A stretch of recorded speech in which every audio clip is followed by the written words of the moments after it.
Kiskirálynak hívnak, és 13-14 éves korosztályban indult az EP kvalifikáció második tervezés. Tisztelt! Jó esés!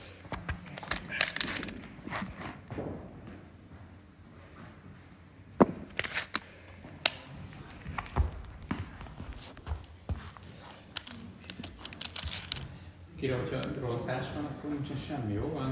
Tudsz mindenki próbálkozni, jó? De ugyanúgy, odafigyelsz, akkor meg tudod csinálni.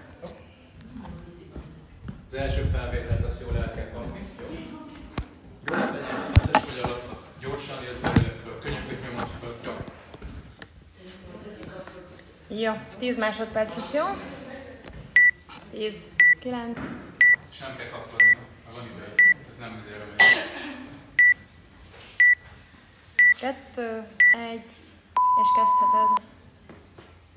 Bátran. Jó, kapd el ezt a felvételt, jó? Be a levegőt, összes a hát. Azaz, nagyon jó. Bukliból is gyorsan, föl a könyök. Azaz. Nagyon jó. Levegő. Meg lesz. Saroktól, és keményen megtolni a végét. Hosszabb. Azaz, tartsd meg, állj bele. Jó, dobd le előre. Azaz, szép. Jó, oké. És kell többet. Ennyi, ugye? Jó.